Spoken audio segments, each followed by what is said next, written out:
Fáilte chuig an Treoir gharid seo de Mheasúnú de Chanús Cairdeal Tíreolaíochta an SSM in 2025-2021.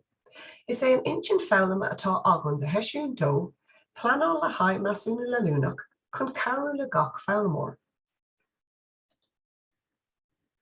Tásúimid an sesiún seo trí scrúdú a dhéanamh ionad samplach foghlama a dtugtar chuinnig siar an abhainn. Cruthaigh Fíorann Tíreolaíochta SSM an tionad foghlama seo chun carú le múntúirí agus iad ag planál Mheasúnú leúnach. Nuair a bhíonn tú ag plé leis an intí foghlama seo, tóg roinnt ama le léamh tríd an ionad samplach foghlama leathanigh 7 go 9 den leabharán acmhainní. Nuair a bheits tú ólach an aonad foghlama, Iarfar ort océadaí Mheasúna formatha a dhearradh, bunathe an gcuid a dtugtar cad é a bhaidhs go leor in ann a dhéanamh faoi dhearradh an ionad. Chruthigh Fíorann Tíreolaíochta SSM template le 2 hampla ibrithe chun carú leat leis an gníomhacht.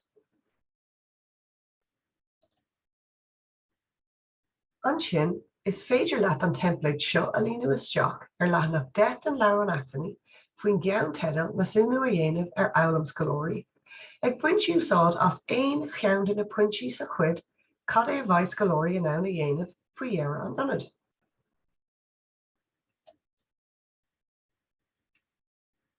Is féidir na smaointí Mheasúnatha formacha seo a úsáid ansin le tuairt faoin chuid den aonad foghlama samplach seiceáil isteach an bhoghlama. D'fhéadfadh sé go fiosrúchán struchtúra é an océad seiceála a ranófa mar cuid den tionad foghlama. Bheoigh tú an deis a fheiceáil cén rud é fiosrúchán struchtúrtha, sulla rachadh tú ar rais chuig suíomh Google. Agus an dara leathanach den róchláir gníomhachtaí a oscailt a dtugtar macnamh espers MRB. Feiceadh tú ceithre hafeid ó bhúntúirí ag macnamh @daithí MRB. I neach tafad, bhíonn an múntúir ag díriú cheist dhifriúil. Chun éisteach leis na taftaí, is féidir clicáil an gnap sinte aráiste.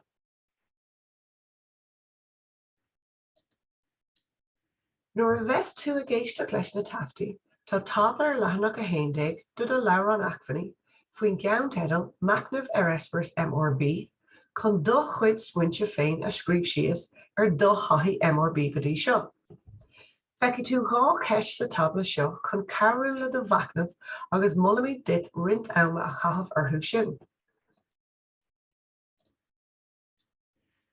Ansin is féidir leat fiú ar an gurí láthair chúmhacht foinse áit a dtugtar roinnt smaointe feartha an seo de MRB Mheasúnú agus an sin chríochnaíonn an Cairdeal trí gnéithe cálaíochta de MRB a bharú dúin. Gur amachad.